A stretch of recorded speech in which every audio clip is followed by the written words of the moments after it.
मुद्दा जरा हटके। 1 लाख करोड़ में कितनी जीरो होती हैं आपको पता है? संभवतः कैलकुलेट करना पड़ेगा उंगलियों पे या मोबाइल में या फिर गूगल करना पड़ेगा, लेकिन ये आंकड़ा बहुत बड़ा है, खास करके जब रुपए की बात आए। 1,06,000 करोड़ रुपए रिटेलर्स ने शेयर मार्केट में गंवा दिए पिछले 1 साल में। नमस्कार दोस्तों, मुद्दा जरा हटके में हम इसी पे बात करने वाले हैं। सेबी की अभी रिपोर्ट आई है।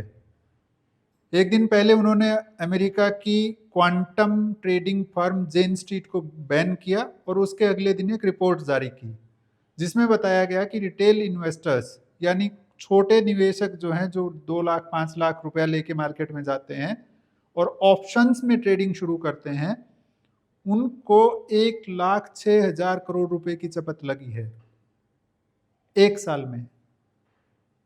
और इसमें से लगभग 43,600 करोड़ रुपया सिर्फ एक कंपनी अमेरिका की जो है जेन स्ट्रीट, वो कमा ले गई है। वो माहिर है ऊपर नीचे करने में मार्केट को, और उसी के दम पे वो पैसा कमाते हैं। खैर, जो लोग जिनको जानकारी नहीं है कि ऑप्शन ट्रेडिंग होती क्या है, वो एक तरह से कि बेट होती है कि मार्केट ऊपर जाएगा उस पे बेट लगा रहे हैं, नीचे जाएगा उस पे बेट लगा रहे हैं, कोई शेयर ऊपर जाएगा उस पे बेट लगा रहे हैं, नीचे जाएगा उस पे बेट लगा रहे हैं। वो बहुत थोड़ी सी रकम से लग जाती है, और यदि आपके बेट सही लग गई, आपका दांव सही पड़ गया, तो लॉटरी जैसा भी हो सकता है कि एक ही बार में 2 गुना 3 गुना 4 गुना 5 गुना भी पैसा हो जाए। लेकिन दूसरी ओर यदि बेट खराब हुई, गलत दिशा में पड़ी, तो आपका पूरा पैसा भी डूब सकता है। रिटेलर्स को लगता है कि ये अमीर बनने का सबसे आसान तरीका है, इसलिए वो थोड़ा सा पैसा लेके आते हैं और तुरंत उस पर लगाते हैं और पूरा का पूरा पैसा डूब जाता है। डूबता क्यों है? क्योंकि ये सिस्टम बनाया ही इस तरह से है कि बड़े लोगों के फेवर में रहे हमेशा। कैसे? वो लोग क्या करते हैं, वो कैश में खरीदते हैं क्योंकि उनके पास हजारों करोड़ रुपया होता है। तो जब वो हजारों करोड़ में किसी शेयर को खरीदना शुरू करते हैं तो वो ऊपर जाता है, तब वो कौन सा ऑप्शन बेचेंगे कि नीचे जा सकता है शेयर, उसका ऑप्शन बेचेंगे। वो उसका ऑप्शन बेच के वो खरीदारी शुरू कर देंगे, शेयर ऊपर जाना शुरू होगा, आपने जो खरीदा था वो गया पैसा। सेम चीज जब उन्होंने हजारों करोड़ का खरीद लिया है और उनको गिराना है, तो पहले वो ऊपर के दाम पे बेचेंगे कि ये शेयर और ऊपर जाएगा, और फिर उसको बेचना शुरू कर देंगे, तो गिरना ही है। दिक्कत कहाँ है? ऐसा नहीं है कि ये जुआ है, ऐसा भी नहीं है कि रिटेलर पैसा नहीं बना सकता। दिक्कत है सबसे बड़ी मेंटालिटी में, दिक्कत है सही पर्सपेक्टिव दिखाने में। सेबी ने इतने सारे कदम उठाए हैं, लेकिन कोई ये नहीं बताता कि आपको जेन्युइनली करना क्या चाहिए। किसी भी ब्रोकर का ऐप खोलते हैं तो सबसे पहले वहां एक मैसेज दिखाता है वो कि 10 में से 9 ऑप्शन ट्रेडर्स नुकसान में हैं। ये ठीक उसी तरह से है जैसे सिगरेट की डिब्बी पे एक चेतावनी रहती है, बहुत गंदी सी तस्वीर के साथ, जिसको देख के ही घिन आती है कि इसके कारण कैंसर होता है, धूम्रपान से कैंसर होता है। उससे सिगरेट पीना छोड़ दिया क्या लोगों ने? नहीं ना। तो बस वही है, ये जो ऐप खोलने पे जो चेतावनी आती है उसका भी हाल वही है कि वो सिंपल ओके होता है और आगे बढ़ जाता है, उसको फर्क ही नहीं पड़ता। दिक्कत ये है कि जो रिटेलर आता है, खास करके जो यूट्यूबर्स, टेलीग्राम के चैनल चलाने वाले, जो पेड चैनल चलाते हैं, वो टिप्स दे के जो अमीर बनने के रास्ते सपने दिखाते हैं, उन लोगों ने मेंटेलिटी ही खराब कर दी। आप यदि बैंक में एफडी कराने जाते हैं तो साल भर में कितना इंटरेस्ट मिलता है? मैक्सिमम 8%। तो शेयर मार्केट से आप एक दिन में 50% का उम्मीद रख के क्यों चलते हैं भाई? उसमें तो डूबेगा ही ना। एक स्पीड से ज्यादा यदि दौड़ोगे तो गिरना क्या है, इसलिए तो लिमिट बनाई जाती है।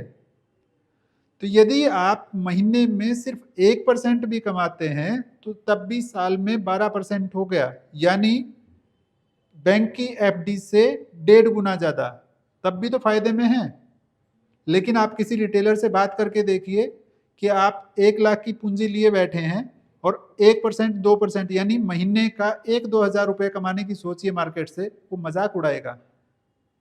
वो कहेगा कि ये क्या मजाक है, मतलब मैं 1-2 हज़ार के लिए 1 लाख लगा के बैठा हूं। अरे भाई 1 लाख की यदि एफडी कराते तो साल भर में कितना मिलता, 8 हज़ार। तो उस हिसाब से सोचिए ना। पहले अपनी मेंटालिटी ठीक कीजिए कि ग्रीड में अंधे होके मत भागिए। दूसरा, पहले कैश में ट्रेडिंग करना सीखिए। ऑप्शंस एंड फ्यूचर्स में घुसने से पहले आपको अच्छे से पता होना चाहिए कि कोई शेयर कहाँ से चढ़ना शुरू होता है और कहाँ गिरना शुरू होता है। आप टेक्निकल एनालिसिस हो सकता है, आप फंडामेंटल एनालिस्ट हो सकते हैं, आपको जो अच्छा लगे। इन्वेस्टिंग का मूल मंत्र तो यही है कि पहले धंधे के बारे में समझिए। जिस कंपनी में आप पैसा लगाने जा रहे हैं, आंख मूंद के पैसा मत लगाइए। आप जेन्युइन एक्सपेक्टेशंस रखिए, मतलब जो व्यवहारिक को उतनी उम्मीदें रखिए कि 1% 2% महीने का भी कमाऊंगा तो साल भर में 24% हो गया। यदि ये चीजें सेबी अच्छे से जागरूकता अभियान चला के बताए, तब अपने आप रिटेलर बच जाएगा। तब आपको ना जेन स्ट्रीट को ब्लॉक करने की जरूरत है, ना किसी और पे बैन लगाने की जरूरत है। आपको यदि जागरूकता अभियान चलाना, सही तरीके से चलाइए। और जो तथाकथित गुरु बने बैठे हैं, जो पैसा लेके टिप्स देते हैं, उनको ब्लॉक करना शुरू कीजिए। ऐसी हेल्पलाइन शुरू कीजिए कि जो भी टिप्स देने वाला पेड प्रोग्राम चला रहे हैं, उन सबको रिपोर्ट किया जा सके। जिस दिन से भी इस तरह के कदम उठाएगा तो जेन स्ट्रीट जैसी संस्थाएं लूटना अपने आप बंद हो जाएगी, वो नहीं लूट पाएंगी।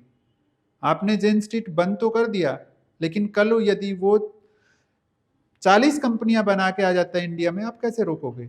आपने कहा कि एक बेट में वो 10,000 करोड़ से ज्यादा नहीं लगा सकता, ठीक है। उसने 40 कंपनियां बनाई और 1-1 हज़ार करोड़ लगा दिया, तो 40,000 करोड़ लगा दिया। आप किसी पे एक्शन भी नहीं ले सकते क्योंकि आपकी लिमिट में है। तब क्या करेंगे? तो सही तरीका ये है कि रिटेल को जागरूक कीजिए, उसको सिखाइए कि ट्रेडिंग स्टेप बाय स्टेप होनी चाहिए।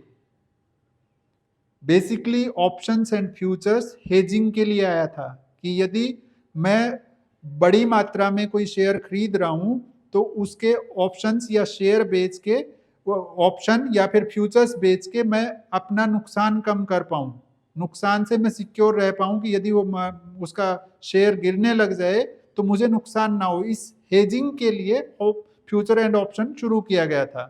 इंडिया में क्या बना दिया है? लॉटरी सिस्टम बना दिया है, जुआ बना दिया है। तब तो डूबेंगे ही।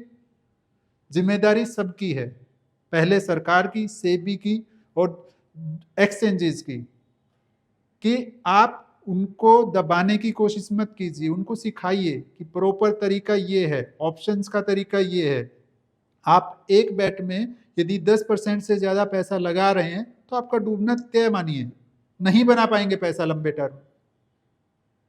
तो जब ये सारी चीजें होंगी तब जाके अगली बार जो रिपोर्ट आएगी, हो सकता है वो 1,06,000 करोड़ से घट के 50,000 करोड़ आ जाए या उससे कम आ जाए। तब तक तो ये ऐसे ही बढ़ते रहना है। और हाँ, शुरू में जो पूछा था कि 1 लाख करोड़ में कितनी जीरो होती हैं, कैलकुलेट करने की जरूरत नहीं है, 12 होती हैं। धन्यवाद।